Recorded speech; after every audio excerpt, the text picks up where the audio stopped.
You got a lot of drive. You have a great work ethic. What do you attribute your success to? Honestly, I think part of it would be my dad. My dad didn't go to school. He just said, you got to work hard. You have to work for what you want. If you can't make it, you're going to work. You got to figure it out. And that's not hustle. That's work hard. What do you think the difference is? Work hard is work smart to me.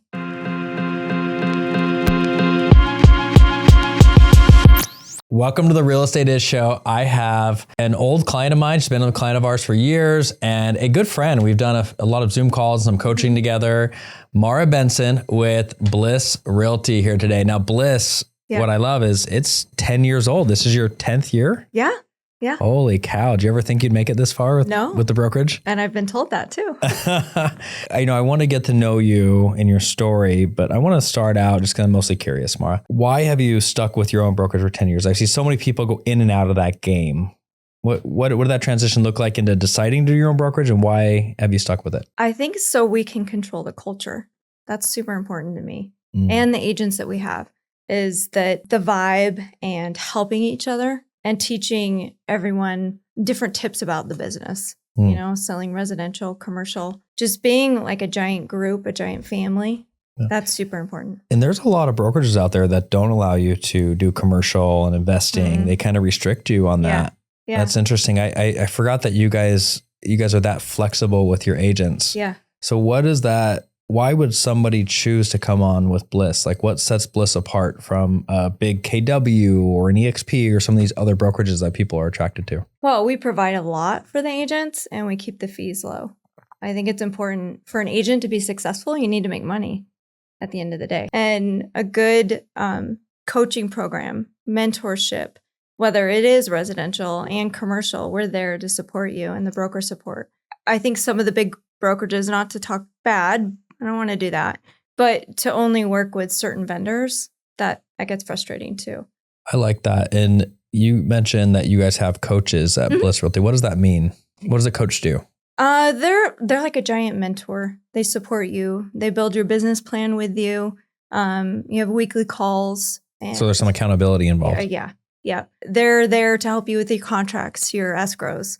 If you're having a good day, we want to cheer you on. If you're having a bad day, we're there. We'll pick you up. And then the next day, let's just keep going. So were you in a brokerage before that you didn't have as much control over the culture, or what? Yeah. How did Bliss come about? Yeah. So, you've been doing this for 20 years? Yeah. Wow. Yeah. Since 2003. I got into politics somewhere around there. And they said, you know what? In order to run, you need to get on a board. And I thought, well, I'm in real estate. I should get on a real estate board.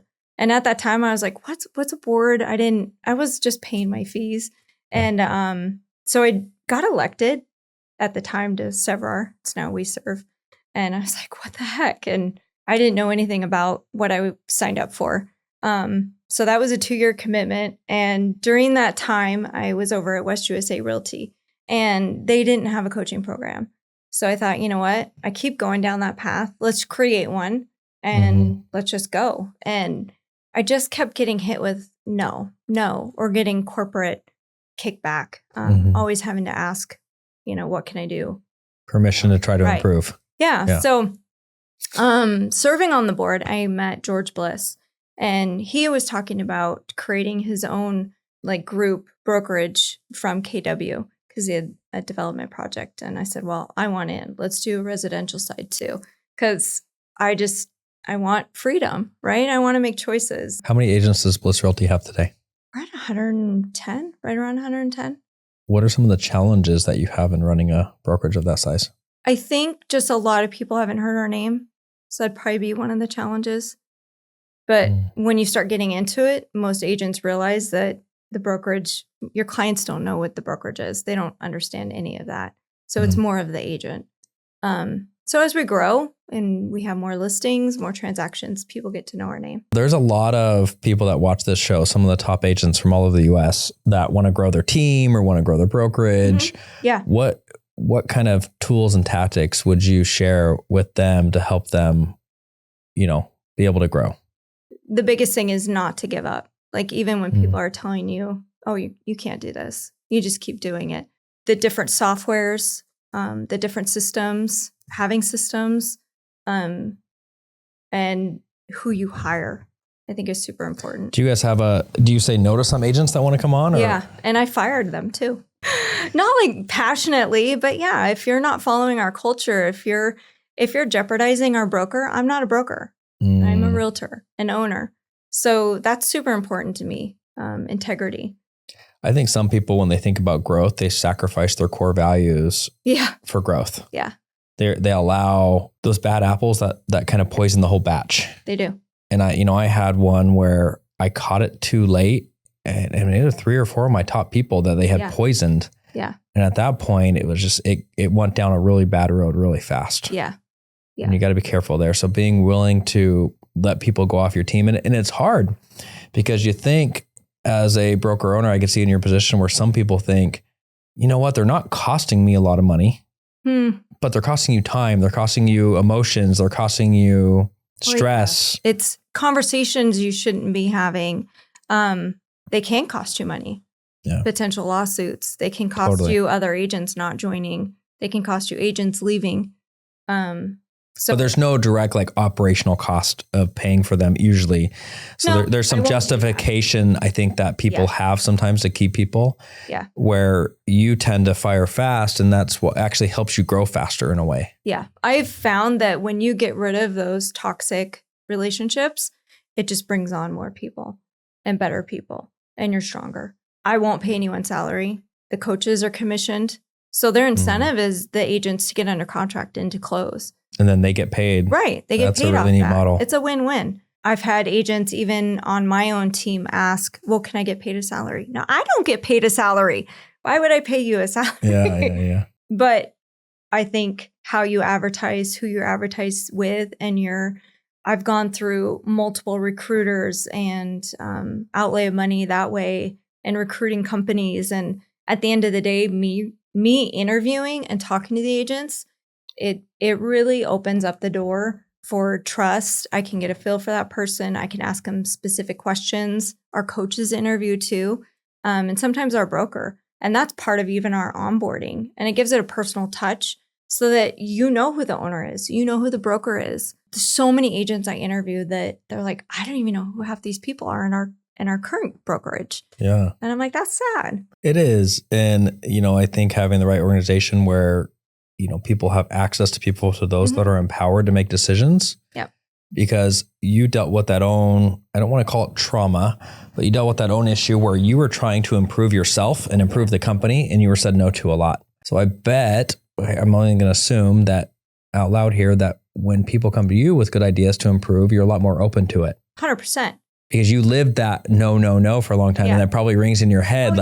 I don't want to, I want to encourage people to improve. Yes. We had a couple years ago, a team at Bliss came to us and said, hey, we had KV Core conversion at that time. And we bought leads. We have leads for the brokerage for the agents. And they said, these leads are horrible. We want to switch CRM. And I said, okay, well, let's put it out for a vote. So we sent it out to the entire brokerage.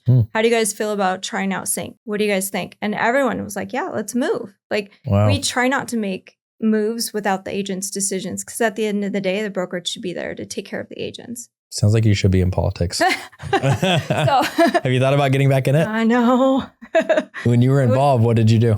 I worked for a lobbyist firm for a while. Did you? I put my hat in and ran for state rep and then pulled it back. Wow.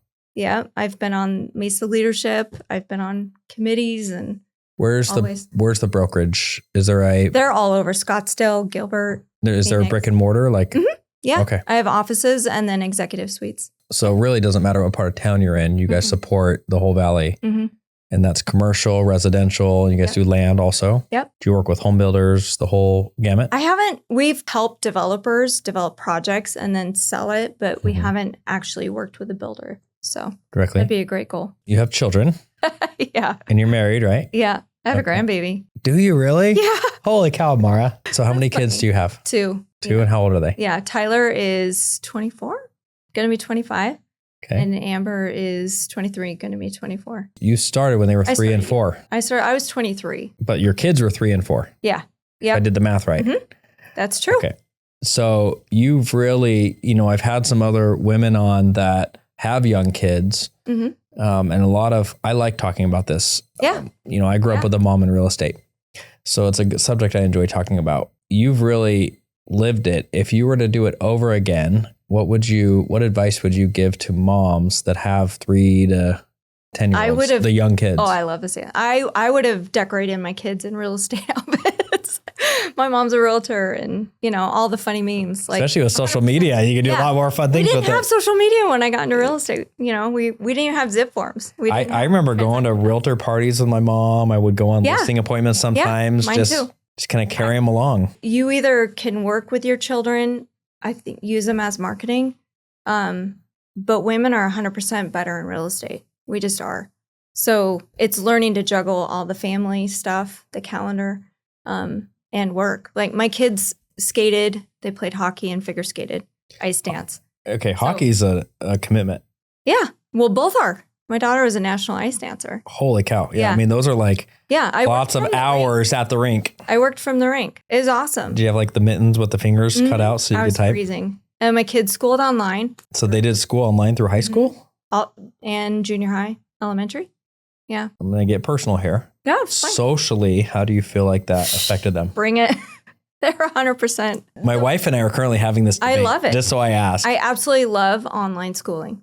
Interesting, because I get worried about the social side, and my kids are really social. Just so we're both clear. Then you don't have to worry about it. Yeah, they don't have too big of a problem. No, but the other side of it is I get worried about the bullying and the crap that goes on in high schools. That's why we did online. Like, it is freaking intense in today's day and age. Yeah, like lots. I mean, you heard of some of those issues going on in Gilbert, right? Where there's gangs down there that are beating people up and. We have two sides, and I brought my kids to political events too. Our son, too social, wasn't doing his homework, too chatty. So online was perfect because usually you're done with school 3 to 4 hours because you're taking all the crap out. So for him, it was, okay, now we can see your schoolwork. They get online classes with their teachers. I had more interaction with the school and the teachers ever than public. So my son went into online around 7th grade, and then my daughter went in 4th. And my daughter wasn't reading. So we didn't really know what was going on until some of the hockey boys, we were at dinner with them, and they said, hey, our kids are dyslexic. These are their traits. And I was like, well, that sounds a lot like our daughter. So we went in and had her tested. How old was she when you found out? She was 4th grade, so I'm not even sure. So she might have struggled before then. She did, way before. Yeah. So she actually passed a bill through Arizona of teachers being able to test 3rd grade for dyslexia. Wow. So the online and the audio really helped her out. It was huge. She flourished. Yeah. That is so. No social issues with your daughter? No. And you weren't worried about them missing any of the dances and any of the stuff? No. So Primavera has a prom. They have dances. They have a whole walk down, graduation, cap gown, everything, prom. Oh, fun. Yeah. See, my kids are really involved in sports. Yeah. So like they have friends through sports. Correct. They're social. Right? Yeah. Everyone's social. And I guess it's a new thing. I don't know if they had this when your kids were there, and they didn't have hockey in high school, where like my kids do soccer, for example, when they have soccer in high school. So if you go to one of those private type online schools, you're still allowed to play sports out of high school, which is kind of a cool thing. I think that part's kind of neat. Yeah. I get worried about the grade side of it. So did your kids do college? My son is, yeah. And my daughter is a Mesa police officer. Did they get grades through? It's all, certain schools are accredited for college, and they have honor classes too. So you just got to look into that if you're a parent. Yep. This is really good advice for potential parents watching it. What other advice do you have for real estate agents that don't have a set schedule? I mean, were you guys doing dinner every night? Were you doing dinner every night, and were you doing all that? You do it based on the kids and their schedule. It's no different, but you're still, the nice thing is that if I'm going to meet clients, I can bring my kids with me as a mom, which a lot of people, that was really frowned on probably 20 years ago, right? And times are really changing. And we share all of our personal info, even on social media. So people want to see my kids. They want to see what's going on, right? They want to see the grandbaby. So it's okay now as a working mom to bring your kids with you. Or if you're on a Zoom meeting, we have the dogs running around. So it's changed. It's nice. And I don't know, the online school is, you're not the teacher. They have teachers. So sure. Yeah, you just have to log in and say, hey, where are you at? So our schedule would be, hey, you guys, that's your work time. You're in your rooms on the computer and I have my work time. And were you able to, does your husband work? Mm-hmm. He works from home. So when you guys traveled, how did you keep your real estate business going while you traveled? There was a lot of times I was traveling to Utah with my dad sick, traveling with my daughter. My husband would take care of my son. So we seemed to split ways. But being on the phone as a realtor and emailing, people don't know where you're at. And even after COVID or during COVID, we did a lot of listing presentations on Zoom, and I feel like getting more information over to clients. So the flexibility, that's what I liked about it. Do you feel like that the things you learned through COVID have translated into your current business? Like, are you using Zoom more for listing presentations? Yeah. And those kind of things? And meeting with people more. It saves time. It does. I've almost only met you over Zoom. I know. In fact, right? I think the very first interview we had scheduled, you thought it was over Zoom for the podcast. I did. I was like, wait, is this on Zoom or? Yeah, you're people. I've gotten lazy. You're like, I have to put on actual clothes and come out and meet you? Yeah, no pajamas. Yeah. COVID really changed a lot, I think, in a lot of ways, but especially for the real estate industry, right? People had to get creative. Were you successful in your business in COVID, or what did that year look like? I think, yeah. Well, and at Bliss, we didn't shut down anything. We just, how can you get more creative with space or germs, or how do you help the agents with their marketing? People still wanted to go through houses. They're still wanting that. It's the relationship piece. But I think where agents, we always hit a wall is the technology. You're either embracing the changes or you're not going to make it.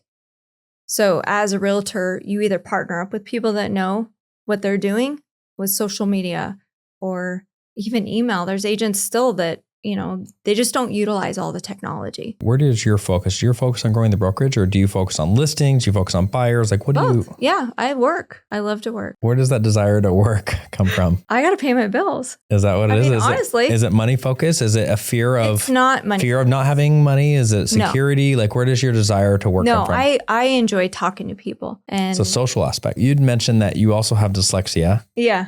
Yeah, I found out when we were testing our daughter that that's when you found out? Me. I was like, oh, that's me. That's me. And I got it from my dad. So I was like, dang, I didn't realize. So I'm like, oh, this makes sense. So do you, how was it taking the real estate exam? Horrible. The real estate school took me 12 times. Holy I finally cow. stopped telling my husband. I was like, I'm just not going to tell you. I went every week and I'm like, I failed. So when I went in, I'm going to lunch with my friends. I'm like, forget it. So I don't even remember who told me to go get my real estate license. I was selling software and I was just getting frustrated that the guys were making more money than me. And I think that's one of the things with real estate is there's no set time, right? So if you're in a corporate job, like Monday through Friday, 9 to 5 or something, I can't go to the happy hours. I can't go golf with the boys, to make extra sales. I've got to go. That's a whole there's a kid on my soccer team. His dad literally golfs 5 days a week for work.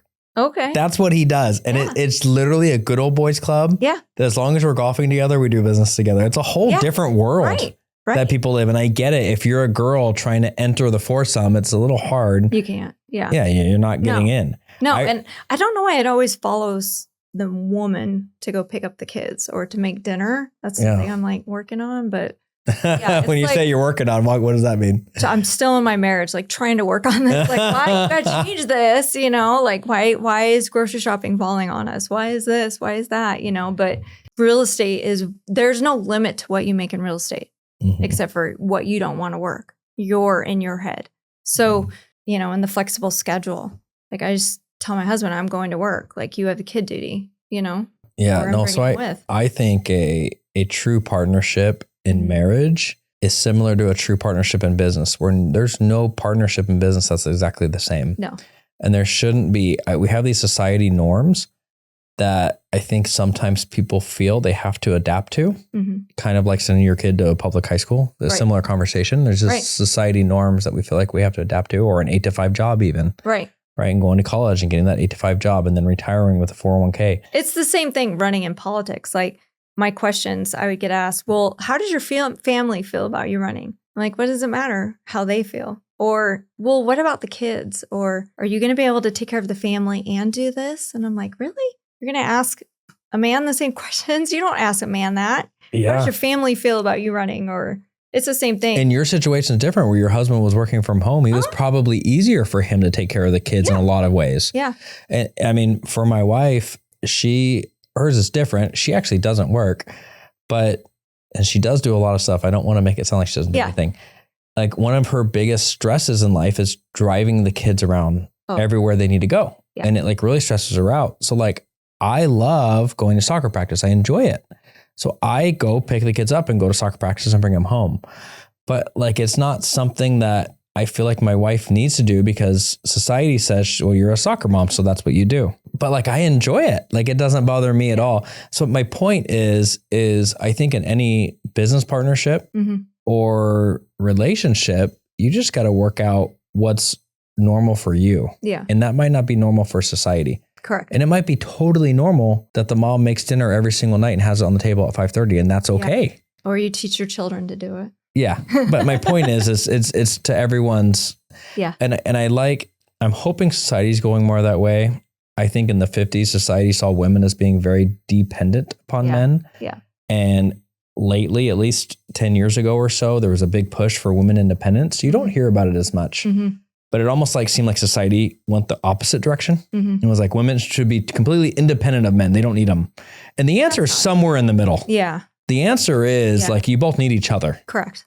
Right. And it's just different personality types. And one might be dyslexic and the other one has to read then. Right. My husband's an engineer. So it's he's responsible for reading. I know that spreadsheets are not my thing. Numbers are not my thing. But if someone can sit and explain it to me, then I'm like, okay, I get it. Well, what makes you successful? You've always been very successful and you got a lot of drive. You have a great work ethic. Where's your success? What do you attribute your success to? Honestly, I think part of it would be my dad. You know, my dad didn't go to school. He just said, you got to work hard. You have to work for what you want. So there's times I had 3 jobs. You just work. If you can't make it, you're going to work. You got to figure it out. And that's not hustle. That's work hard. What do you think the difference is? Work hard is work smart to me. I tried college twice. I just couldn't do it. And I didn't know that was my learning disability. But I read books and I listen to podcasts. And for me, that's how I learn.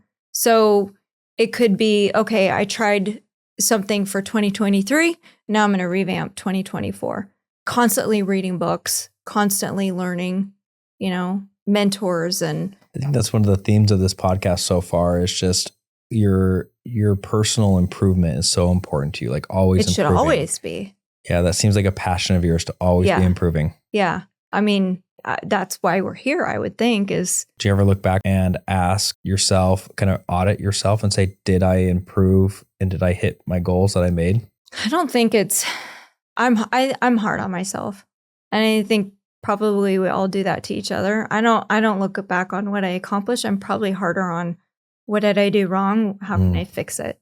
And I am about go, go, go.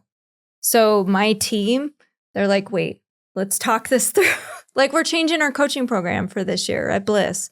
And you're improving it. Right. Improving, making it better. Let's not make the same mistakes, or how can we get better? Right. What can we learn from last year or the year before? That's our theme at Rockalist for this year. We have 3 core values and we're focusing, at least for the first quarter. I try to do a quarter at a time instead of a year at a time. And we try to teach our people in every department, but you have to, Kobe Bryant was really good at this. And I love listening to his podcast. I'm not so good at it. One of my favorite things is, I'm sure he did, but he didn't just watch film on other people. He watched his own film. Mm-hmm. And very few people will watch film on yourself because it's so much easier to watch film on the other team and critique what they're doing. Yeah. And a lot harder to watch film on yourself and critique yourself sometimes. Yeah. And be willing to see the errors that you make and be willing to improve. It's just hard for people. You are on the Real Estate Is show. Have you thought about your word or words that would fill this line in? And I wrote down 2. Okay. So I was like, what is real estate to me? And I thought, it's got to fit on this line. I know. Empowerment or independence? We got to pick one. So I know. Based on what we've talked about so far today, man. I like that real estate is not gender defined. And there's no limit to what a male or female can make. Again, right? Should I put real estate as multi-gender? Well, That's a great answer. I think as probably empowerment, I guess. Because I feel like a woman can be very successful in this business. Yeah. And whether you're a mom or you're not, and it doesn't matter your age. You can be 80 and still working real estate. It's relationships and who you're connecting with and working. Yeah, it's genderless, it's ageless. It really provides, it empowers you to take control of your life and to make your own decisions. Correct. And kind of gives you that independence or freedom, right? And I think a lot of people come on the show and say real estate is freedom or independence. So I really like the empowerment side. I haven't heard that answer yet. And each year it can change depending on who you meet. You know, you could get in the investment side. You could take on more properties or grow a brokerage or a team or do both. Property management. I mean, there's so many facets to real estate that you could learn. Correct. That will empower you. And also, I mean, from a financial aspect, really could set you up for financial freedom if you do it properly. Well, if people wanted to get a hold of you and get in touch with you, how would they do that? Probably the phone number. Text me. 480-215-6658. Okay. If you're interested in learning more about Bliss or just have general questions and want to connect. Questions. I've learned a lot setting up teams, partnerships, and growing a brokerage and what works, what doesn't work. Well, you're a very empowered woman. Thank you. I appreciate you having you on the show. Thanks for having me. You're welcome.